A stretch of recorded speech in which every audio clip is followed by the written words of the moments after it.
Good morning. आज हम लोग पढ़ेंगे अपॉइंटमेंट ऑफ ऑडिटर्स। ध्यान से सुनिएगा। स्टार्ट करने से पहले मैं थोड़ा सा ये बता देता हूं कि ऑडिटर्स कितने प्रकार के होते हैं और ये सेक्शन 139 जो आज हम लोग पढ़ेंगे वो किस ऑडिटर के लिए एप्लीकेबल है।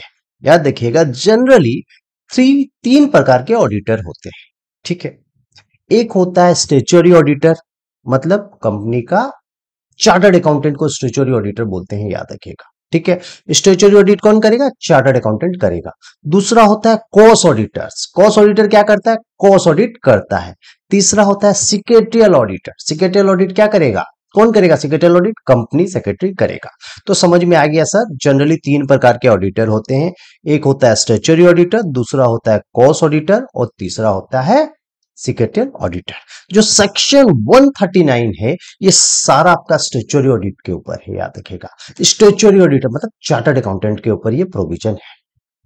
ठीक है, स्टैट्यूटरी ऑडिट कौन करेगा? चार्टर्ड अकाउंटेंट करता है। तो डायरेक्टली अब मैं क्लास स्टार्ट कर रहा हूं। सबसे पहला प्रोविजन होगा अपॉइंटमेंट ऑफ फर्स्ट ऑडिटर्स।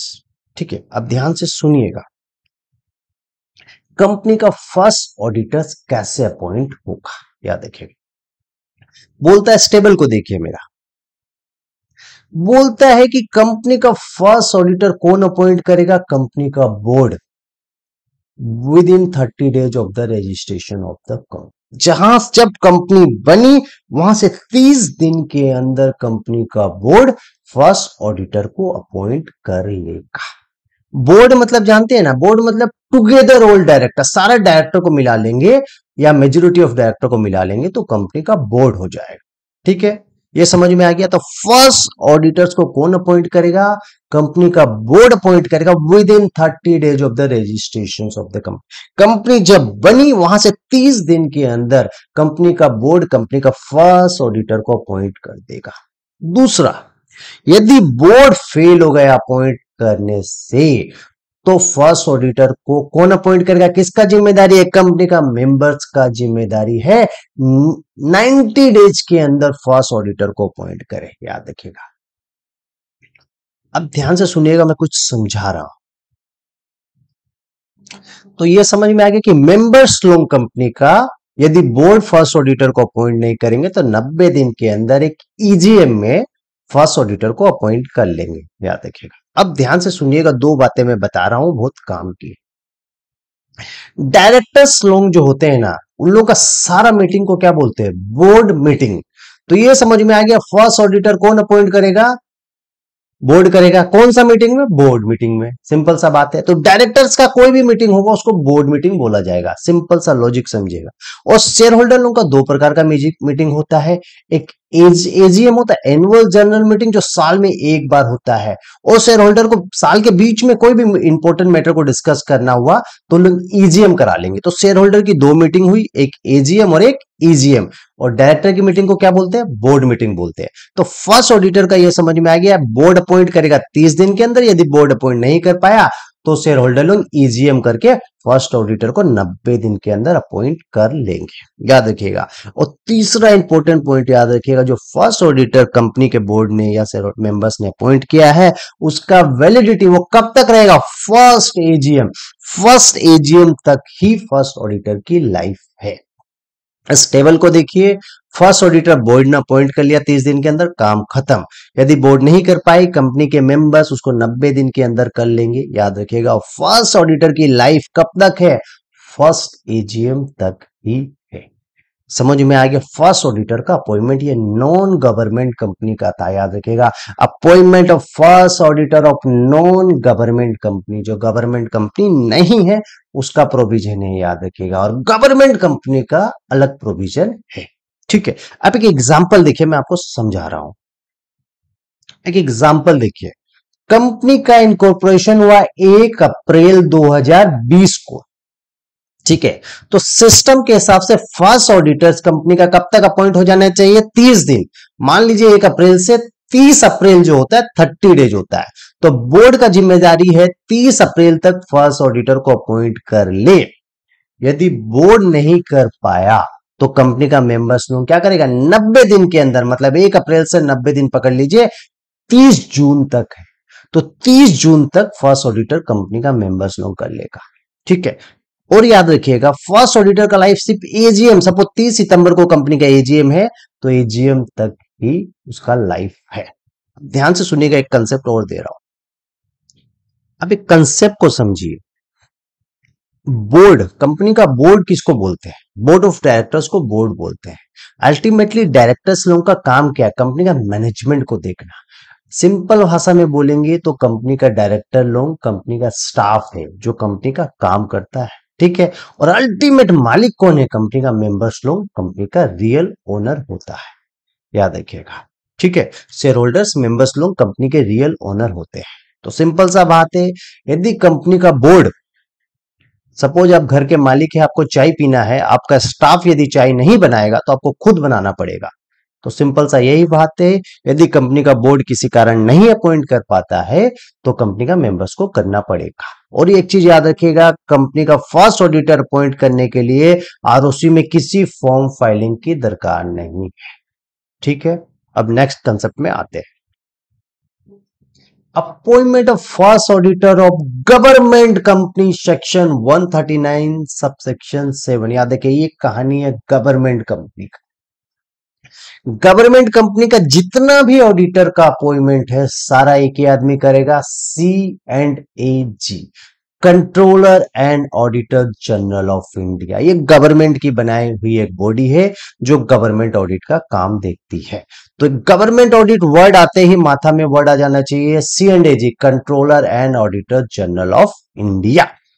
तो गवर्नमेंट कंपनी का जो फर्स्ट ऑडिटर है C&AG कब अपॉइंट करेगा? With in 30 days of incorporation of company.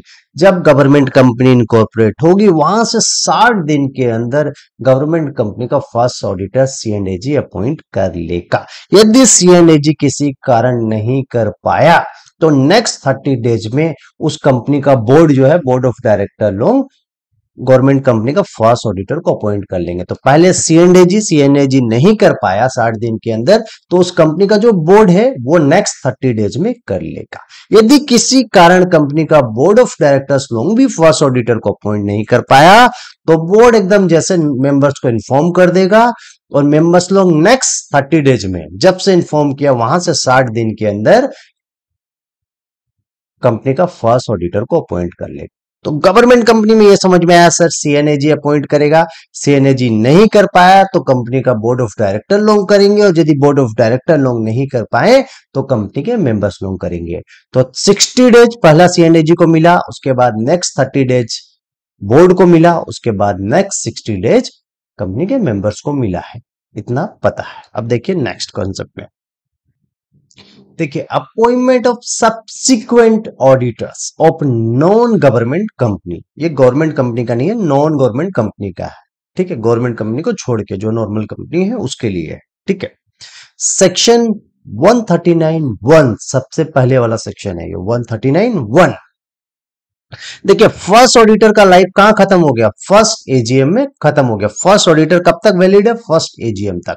अब फर्स्ट एजीएम में कंपनी को किसी दूसरे को ऑडिटर अपॉइंट करना पड़ेगा। ठीक है, या फर्स्ट ऑडिटर को रिअपॉइंट कर सकता है, कोई दिक्कत नहीं है। तो सब्सिक्वेंट ऑडिटर मान के चलिए दूसरा ऑडिटर है। ठीक है, अब कंपनी क्या करेगा? Every company on first AGM appoint subsequent auditor. First AGM में कंपनी सब्सिक्वेंट ऑडिटर को अपॉइंट करेगा। फर्स्ट, क्योंकि चीज को ध्यान से समझिए, अभी एजीएम में अपॉइंट हो रहा है इसका मतलब क्या? कंपनी के मेंबर्स लोग कर रहे हैं। ठीक है, जो बोर्ड अपॉइंट किया उसको फर्स्ट एजीएम तक रखा, उसका वैलिडिटी खत्म, क्योंकि बोर्ड ज्यादा दिन के लिए अपॉइंट नहीं कर सकता है, लेकिन मेंबर्स लोग ज्यादा दिन के लिए अपॉइंट कर सकते हैं ऑडिटर को, क्योंकि वो अल्टीमेट ओनर है कंपनी का। ठीक है, तो ये समझ में आ गया सर, फर्स्ट एजीएम जब हुआ उसमें कंपनी का सब्सिक्वेंट ऑडिटर अपॉइंट हुआ, और सब्सिक्वेंट ऑडिटर कब तक रहेगा? 6th एजीएम, 5 साल तक रहेगा, याद रखिएगा। फर्स्ट एजीएम से, देखिए मैं टिक कर रहा हूं, फर्स्ट एजीएम से 6th एजीएम तक सब्सिक्वेंट ऑडिटर कंपनी में रहता है। तो याद रखिएगा, हर कंपनी को फर्स्ट एजीएम में सब्सिक्वेंट ऑडिटर को अपॉइंट करना पड़ा। सब्सिक्वेंट ऑडिटर की लाइफ एक एजीएम से 6th एजीएम तक है, मतलब पूरे 5 साल तक है। याद रखिएगा, जब सब्सिक्वेंट ऑडिटर अपॉइंट होगा तो कंपनी में फॉर्म ADT1 ROC को फाइल करना पड़ेगा, याद रखिएगा। Company file form ADT 1 with in 15 days. जब अपॉइंटमेंट हुआ वहां से 15 दिन के अंदर कंपनी को रजिस्टर्ड ऑफ कंपनी में या सेंट्रल गवर्नमेंट को समझ लीजिए एडीटी 1 फाइल करना पड़ेगा। कंपनी को एक फॉर्म फाइल करना पड़ता है सब्सिक्वेंट ऑडिटर के लिए, उस फॉर्म को बोलते हैं एडीटी 1। फर्स्ट ऑडिटर के लिए कोई फॉर्म नहीं है, लेकिन सब्सिक्वेंट ऑडिटर के लिए ADT 1 registered of company ROC में फाइल करना पड़ेगा कंपनी को 15 दिन के अंदर, जब अपॉइंटमेंट हुआ वहां से 15 डेज के अंदर। और एक चीज, अपॉइंटमेंट से पहले ऑडिटर से दो चीज लिया जाएगा, एक रिटर्न कंसेंट, एक सर्टिफिकेट। रिटर्न कंसेंट में ऑडिटर देगा कि कंसेंट हम अपना मन से अपॉइंट होना चाह रहे हैं, और एक सर्टिफिकेट देगा अपॉइंटमेंट के लिए। वो सर्टिफिकेट क्या चीज बताता है, देखिए उस सर्टिफिकेट में 3 बातें मिनिमम, ये 3 बातें तो लिखी होनी चाहिए। क्या चीज? वो एलिजिबल है अपॉइंटमेंट के लिए, he is eligible for appointment and disqualified नहीं है। Qualification and disqualification of auditor हम बाद में पढ़ाएंगे। अभी समझ जाइए कि सर्टिफिकेट में लिखा रहेगा कि वो एलिजिबल है अपॉइंटमेंट के लिए और डिस्क्वालीफाई नहीं है। अपॉइंटमेंट एज पर कंपनी लॉ के हिसाब से अपॉइंटमेंट हो रहा है, और उसका अपॉइंटमेंट जो है सीलिंग लिमिट में, मतलब एक ऑडिटर 20 कंपनी की जो लिमिट है, अपने सीलिंग लिमिट का पूरा डिटेल आगे पढ़ेंगे। एक ऑडिटर की 20 कंपनी की लिमिट है, तो वो 20 कंपनी के अंदर ही है। तो समझ में आ गया। सब्सिक्वेंट ऑडिटर जो होगा फर्स्ट एजीएम में अपॉइंट होगा, एक एजीएम से 6th एजीएम तक वो रहेगा, और उसके लिए फॉर्म एडीटी 1 फाइल करना पड़ता है आरओसी में। ये subsequent auditor non government company का था। अब गवर्नमेंट कंपनी का सुनिए, appointment of subsequent auditor of government company. Government company की बात हो रही है, तो गवर्नमेंट कंपनी आते ही मैंने आपको बताया था controller and auditor general of India, ये वर्ड याद रखिएगा। सारा गवर्नमेंट कंपनी का अपॉइंटमेंट का जिम्मेदारी इसी का है। तो अपॉइंटमेंट बाय सीएंडएजी, गवर्नमेंट कंपनी का सारा अपॉइंटमेंट का हमको समझ में आएगा, कुछ भी आए C and AG, controller and auditor general of India. Government की एक बॉडी बनाई हुई है सेंट्रल गवर्नमेंट की, वो अपॉइंटमेंट का सारा काम देखती है। अब देखिए टाइम लिमिट क्या है अपॉइंटमेंट का, with in 180 days for commencement of financial year. Commencement of financial year मतलब सपोज फाइनेंशियल ईयर 22-23 है, तो उसका कमेंसमेंट देखिए, एग्जांपल लिख रहा हूं 1/4/2022 से आपका कितना होगा 180 डेज, मतलब 6 महीना देख लीजिएगा। अप्रैल मई जून जुलाई अगस्त सितंबर, मान के चलिए 30 सितंबर तक उसका डेट है। तो कब तक अपॉइंटमेंट होना चाहिए? फाइनेंशियल ईयर जहां से स्टार्ट होगा वहां से 6 महीना के अंदर। और कब तक रहेगा वो auditor? Up to conclusion of AGM, उस साल का एजीएम तक, याद रखिएगा। इस फाइनेंशियल ईयर का एजीएम मतलब 22-23 का जो फाइनेंशियल ईयर का एजीएम होगा आपका सितंबर 23 तक, तो उस तब तक वो रहेगा। तो समझ में आ गया सर। अपॉइंटमेंट तो सीएनएजी के द्वारा होगा, कब तक हो जाना चाहिए? फाइनेंशियल ईयर जहां से स्टार्ट होगा वहां से 180 दिन के अंदर, और कब तक रहेगा? उस फाइनेंशियल ईयर का एजीएम तक रहेगा। ठीक है, अब आगे देखिए, filing of casual vacancy of auditors. याद देखिए नॉन गवर्नमेंट कंपनी का बात कर रहे हैं, ध्यान से सुनिएगा। अभी कैजुअल वैकेंसी का सिंपल सा मीनिंग क्या है? देखिए कैजुअल वैकेंसी का सिंपल सा मीनिंग है कि ऑडिटर ने उस ऑडिट को छोड़ दिया, वैकेंट कर दिया, ऑडिटर की वैकेंसी हो गई। वैकेंसी किसी भी रीजन से हो सकती है, ऑडिटर रिजाइन कर देगा या कोई दूसरा कारण भी हो सकता है। तो याद रखिएगा, vacancy due to any reason other than resignation of auditor. यदि रेजिग्नेशन के सिवा कोई भी रीजन के कारण ऑडिटर का वैकेंसी जनरेट हो गई है, ऑडिटर की वैकेंसी किसी भी रीजन के कारण हुई है रेजिग्नेशन को छोड़ के, तो उस वैकेंसी को कंपनी का बोर्ड फिलअप कर सकता है। कंपनी का बोर्ड ऑफ डायरेक्टर लोग उस वैकेंसी को 30 डेज के अंदर फिलअप कर देंगे, याद रखिएगा। मतलब दूसरा ऑडिटर को 30 दिन के अंदर कंपनी का बोर्ड रख लेगा। लेकिन ऑडिटर ने रेजिग्नेशन दिया है, तो उस केस में वैकेंसी कौन फिलअप करेगा? कंपनी के मेंबर्स लोग करेंगे 3 मंथ्स के अंदर। अब एक लॉजिक समझिएगा, बोलता है देखिए वैकेंसी ड्यू टू रेजिग्नेशन तो समझ में आया सर, रिजाइन कर रहा है। और नॉन रेजिग्नेशन का केस क्या है सर? ऑडिटर का डेथ हो गया, अनसाउंड माइंड हो गया। याद रखिएगा, ऑडिटर का डेथ हो गया तो सिंपल सा बात है कि दूसरा ऑडिटर को कंपनी का काम देखने के लिए बोर्ड को रखे हैं, बोर्ड लोग दूसरा ऑडिटर को अपॉइंट कर देगा, कोई दिक्कत नहीं है। लेकिन रेजिग्नेशन कर रहा है तो ऑडिटर बहुत बड़ा झमेला हो सकता है, क्योंकि रेजिग्नेशन क्यों ऑडिटर करेगा? कंपनी में लगता है फ्रॉड है, उस कारण भी रेजिग्नेशन कर रहा है, तो मेंबर्स लोग उसको प्रॉपर्ली चेक करते हैं और मेंबर्स के पास ही पावर है यदि ऑडिटर रिजाइन करता है तो उसका वैकेंसी को फिल करने का, क्योंकि नॉर्मल केस में ऑडिटर रिजाइन नहीं करता है। तो ये देखिए पॉइंट नंबर 1 में यही लिखा है कि वैकेंसी अदर कोई रीजन से हुई है तो उसको बोर्ड फिलअप कर लेगा, और जो मेंबर्स जो वैकेंसी को फिल कर रहे हैं 3 महीना में वो बोर्ड का रिकमेंडेशन ले सकते हैं। तो याद रखिएगा रेजिग्नेशन से फिलअप कौन करेगा वैकेंसी को, यदि ऑडिटर रिजाइन करता है तो कंपनी के मेंबर्स लोग फिलअप करेंगे, याद रखिएगा। अब देखिए गवर्नमेंट कंपनी का पढ़ते हैं। देखिए filing of casual vacancy of government company, section इसका सेम है, ठीक है। अब देखिए गवर्नमेंट कंपनी आते ही आपको समझ में आ जाएगा इसको फिलअप कौन करेगा, C&AG, controller and auditor general of India government company का कैजुअल वैकेंसी को फिलअप करेंगे 30 डेज के अंदर। यदि C&AG नहीं कर पाता है तो उस कंपनी का बोर्ड उस वैकेंसी को फिलअप कर लेगा, ठीक है। अब याद रखिएगा जो भी ऑडिटर कैजुअल वैकेंसी के द्वारा अपॉइंट हो रहा है उसका वैलिडिटी नेक्स्ट एजीएम तक है। उस साल का जब अपॉइंट हुआ उसका नेक्स्ट जैसे एजीएम होगा, एजीएम में ऑडिटर फिर दूसरा कंपनी दूसरा ऑडिटर को अपॉइंट कर लेगा, याद रखिएगा। तो कैजुअल वैकेंसी का जो ऑडिटर है उसका वैलिडिटी कब तक है, नेक्स्ट एजीएम, जो नेक्स्ट एजीएम आएगा तब तक ही, याद रखिएगा, ठीक है। आगे देखिए सेक्शन 139 सबसेक्शन 2 बहुत इंपॉर्टेंट वीवीआई क्वेश्चन है, रोटेशन ऑफ ऑडिटर्स। सिंपल सा भाषा में एक ऑडिटर एक कंपनी का कितना दिन तक ऑडिट कर सकता है, उसके बाद कंपनी को ऑडिटर को चेंज करना पड़ेगा, रोटेट करना पड़ेगा। समझ में आया? तो इसको बोलते हैं रोटेशन ऑफ ऑडिटर्स। तो सबसे पहला चीज को देखिए यहां लिखा हुआ इंडिविजुअल एज ऑडिटर, ठीक है। एक सिंगल आदमी एक ऑडिटर है कंपनी का, तो वो मैक्सिमम एक टर्म तक काम कर सकता है कंटिन्यूअस। एक टर्म मतलब 5 साल, 5 कंटिन्यूअस ईयर्स, याद रखिएगा। Not more than 1 term of 5 consecutive years, इस चीज को याद रखिएगा।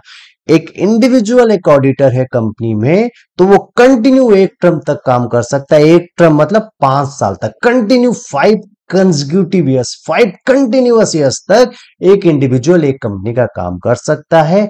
उसके बाद क्या करना पड़ेगा, उसको 5 साल का गैप देना पड़ेगा। There will be cooling period, cooling period मतलब गैप देना पड़ेगा 5 साल का, फिर वो अपॉइंट हो सकता है। समझ में आया? एक सिंगल आदमी एक कंपनी का ऑडिट कर रहा है, करिए, कोई दिक्कत नहीं है। आप 5 कंटिन्यूअस ईयर्स तक कर सकते हैं, उसके बाद आपको गैप देना पड़ेगा, याद रखिए। और यदि कोई फर्म रहा, फर्म एज एन ऑडिटर, यदि फर्म है तो याद रखिएगा 2 टर्म तक कंटिन्यू ऑडिट कर सकता है। मतलब 2 टर्म मतलब एक टर्म 5 साल का होता है, तो 10 साल तक एक फर्म एक कंपनी का कंटिन्यू ऑडिट कर सकता है। उसके बाद उसको गैप देना पड़ेगा 5 साल का। अब एक चीज को ध्यान से सुनिएगा, ठीक है, बहुत इंपॉर्टेंट है, समझिएगा। सपोज एक फर्म एक कंपनी का ऑडिट करता है 10 साल तक, 10 साल किया, उसके बाद कंपनी को फिर दूसरा ऑडिटर को रखना पड़ेगा, ठीक है। अब याद रखिएगा दूसरा फर्म को कंपनी ने एक ऑडिटर अपॉइंट कर दिया है, ठीक है, दूसरे फर्म को रख लिया, लेकिन उसमें से पुराना फर्म का एक भी पार्टनर नहीं होना चाहिए, कॉमन पार्टनर एक भी नहीं होना चाहिए पुराना फर्म का, नहीं तो वो रीअपॉइंट नहीं हो, उस फर्म को अपॉइंट नहीं कर पाएंगे। याद रखिएगा, इस लाइन को समझिए, common partner of firm is not eligible for reappoint. याद रखिए, कोई भी कॉमन पार्टनर रहा तो उस फर्म को हम फिर अपॉइंट नहीं कर पाएंगे 10 साल बाद। तो सारा पार्टनर उस फर्म का अलग होना चाहिए, ठीक है। आगे देखिए, अब देखिए बहुत इंपॉर्टेंट चीज पढ़ा रहे हैं, रोटेशन ऑफ ऑडिटर का जो अपने प्रोविजन पढ़े हैं ऊपर में, रोटेशन ऑफ ऑडिटर्स का ये प्रोविजन, ये किस कंपनी पे एप्लीकेबल है, मतलब किस कंपनी को 5 साल 10 साल तक जो ऑडिटर को चेंज करना पड़ेगा कंपनी का, ये जो रोटेशन ऑफ ऑडिटर का प्रोविजन किस किस कंपनी पे एप्लीकेबल है। पहला है देखिए लिस्टेड कंपनी, हर लिस्टेड कंपनी को रोटेशन ऑफ ऑडिटर का प्रोविजन को एप्लीकेबल करना पड़ेगा। दूसरा अनलिस्टेड पब्लिक कंपनी जिसका पीयूसी कितना है 10 करोड़ और उससे ज्यादा है। तीसरा प्राइवेट कंपनी जिसका पेड अप कैपिटल, पीयूसी मतलब पेड अप कैपिटल 50 करोड़ और उससे ज्यादा है। और चौथा कोई भी कंपनी जिसका बोरोइंग बैंक और फाइनेंशियल इंस्टीट्यूशन से 50 करोड़ और उससे ज्यादा है। मतलब सपोज एक प्राइवेट कंपनी है जिसका पेड अप कैपिटल 10 करोड़ है, वो एक ही ऑडिटर को 20 साल तक रखना चाहता है, रख सकता है, क्योंकि रोटेशन ऑफ ऑडिटर का प्रोविजन एप्लीकेबल नहीं होगा उस पर। एक पब्लिक कंपनी है जिसका पेड अप कैपिटल 6 करोड़ और उससे 6 करोड़ तक है, वो एक ही ऑडिटर को 20 साल 30 साल तक रखना चाहता है तो रख सकता है, याद रखिएगा। तो रोटेशन ऑफ ऑडिटर का ये प्रोविजन को समझिए किस किस कंपनी पे एप्लीकेबल है, ठीक है। बाद में लिमिट्स ऑफ ऑडिट पढ़ाएंगे, वो अलग चीज, ठीक है। तो रोटेशन ऑफ ऑडिटर का हम लोगों ने जो ये ज्ञान पढ़ा 5 साल और 10 साल का, कि इंडिविजुअल ऑडिटर रहा 5 साल तक रहेगा, फर्म रहा तो कंटिन्यू 10 साल तक रहा, वो प्रोविजन सिर्फ इस 4 कंपनी पे एप्लीकेबल है, इसके अलावा किसी कंपनी पे एप्लीकेबल नहीं है, याद रखिएगा।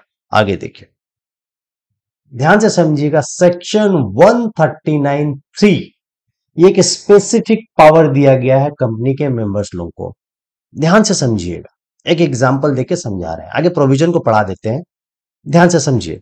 एक प्राइवेट कंपनी है, ठीक है, ध्यान से सुनिए।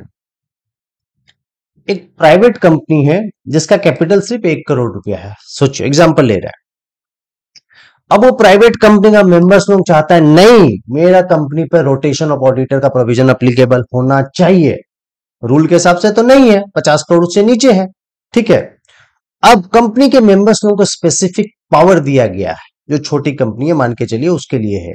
The members of A company after passing ordinary resolution in general meeting, company के मेंबर्स के पास पावर है एक नॉर्मल सा रिजोल्यूशन, ऑर्डिनरी रिजोल्यूशन पास करके जनरल मीटिंग में इम्पोज मतलब डाल सकता है स्ट्रिक्ट प्रोविजन, मतलब ये बिलो प्रोविजन, ये प्रोविजन कंपनी के मेंबर्स लोग अपना एक ऑर्डिनरी रिजोल्यूशन पास करके किसी भी कंपनी में एप्लीकेबल कर सकते हैं। क्या प्रोविजन है? Provision for rotation of auditors. एक कंपनी, छोटी कंपनी है, वो चाह रही है कि मेरा कंपनी में भी रोटेशन ऑफ ऑडिटर का प्रोविजन एप्लीकेबल हो, तो वो कर सकती है, उसका मेंबर्स लोग एक ऑर्डिनरी रिजोल्यूशन पास करके ये चीज कर सकते हैं। या कंपनी चाह रही है कि जो ऑडिट है मेरा एक से ज्यादा ऑडिटर करे, audit shall be conducted by more than one auditor, तो ये किया जा सकता है। तो एक स्पेसिफिक पावर दिया गया है मेंबर्स लोग के पास, उन लोग एक ऑर्डिनरी रिजोल्यूशन पास करके कर सकते हैं। सेक्शन 139 सबसेक्शन 4 में बोला गया फॉर्म के अंदर एलएलपी को भी इंक्लूड किया जाता है। यदि कोई लिमिटेड लायबिलिटी पार्टनरशिप कंपनी रहती है तो उसको भी फॉर्म मान लिया जाएगा, ठीक है। अब देखिए, फॉर्म एलएलपी में भी कन्वर्ट हो सकता है, सिंपल सा चीज है। आगे देखिए 139(9), ये बहुत इंपॉर्टेंट है, देखिए ध्यान से सुनिए, एक सिंपल सा कंसेप्ट है, retiring auditor can be reappointed in any AGM. बोलते हैं रिटायरिंग ऑडिटर को एजीएम में अपॉइंट कर लिया जाएगा, रीअपॉइंट कर लिया जाएगा। रिटायरिंग ऑडिटर को रीअपॉइंट का बात हो रहा है यहाँ, देखिए एक कंपनी एक रिटायरिंग ऑडिटर को एक एजीएम में रीअपॉइंट करना चाह रहा है, उसके लिए कुछ कंडीशंस है, सिंपल सा कंडीशन है। देखिए सीधा सा बात है, वो डिस्क्वालीफाई नहीं होना चाहिए, डिस्क्वालीफाई होगा तो कंपनी उसको अपॉइंट नहीं कर सकता है, और वो एक नोटिस नहीं दिया हुआ कंपनी को कि हम अपॉइंट नहीं करना, हम अपॉइंट नहीं होना चाहते कंपनी को। He has not given a notice to the company for his unwillingness to for reappointed. और तीसरा, कंपनी स्पेशल रिजोल्यूशन पास करके ये नहीं बोला है कि किसी और को ऑडिटर अपॉइंट करना है या रिटायरिंग ऑडिटर को अपॉइंट नहीं करना। सिंपल सा 3 पॉइंट देख लीजिएगा। अभी 1-2 प्रोविजन और छोटा छोटा बचा 139 का, ध्यान से समझिए। सेक्शन 139 सबसेक्शन 11 समझिएगा, ऑडिट कमिटी रिकमेंडेशंस बोला गया है, ध्यान से सुनिएगा। बोलता है where a company is required to constitute audit committee, मतलब जिस कंपनी में ऑडिट कमिटी एप्लीकेबल है उस कंपनी में जितना ऑडिटर का अपॉइंटमेंट होगा सारा काम ऑडिट कमिटी के रिकमेंडेशन से होगा। याद रखिएगा, यहाँ बोर्ड नहीं है, ऑडिट कमिटी है। मतलब सपोज कोई लिस्टेड कंपनी है, किस कंपनी में ऑडिट कमिटी लगता है समझिए, लिस्टेड कंपनी और वह पब्लिक कंपनी जिसका कैपिटल 10 करोड़ से ज्यादा, वो सब कंपनी में ऑडिट कमिटी रखना पड़ता है। तो वो सब कंपनी में यदि ऑडिटर का अपॉइंटमेंट होगा इंक्लूडिंग कैजुअल वैकेंसी, सारा काम ऑडिट कमिटी के रिकमेंडेशन के बेसिस में होगा। मतलब ऑडिट कमिटी के कंसल्ट ऑडिट कमिटी के व्यू से लिया जाएगा, ऑडिट कमिटी की सहमति ली जाएगी। याद रखिएगा, ऑडिटर के सारा काम में ऑडिट कमिटी करेगा, यहाँ बोर्ड का सारा काम याद रखिएगा। जिस कंपनी में ऑडिट कमिटी है तो उसमें ऑडिटर का अपॉइंटमेंट और कैजुअल वैकेंसी का अपॉइंटमेंट सारा काम ऑडिट कमिटी करेगा, बस यही बोलना चाहता। एक सबसेक्शन 139 सबसेक्शन 10 बोलता है यदि एजीएम में कोई ऑडिटर अपॉइंट और रीअपॉइंट नहीं होता है तो एग्जिस्टिंग ऑडिटर को ही ऑडिटर मान लिया जाता है। सिंपल सा चीज। ये टॉपिक 139 आपका सारा खत्म हो गया। ठीक है, अब अपने एग्जाम में जो जो क्वेश्चन आया वो सब डिस्कस करेंगे। मेरी क्लास आपको चाहिए तो डिस्क्रिप्शन में डिटेल दिया हुआ है। Thank you.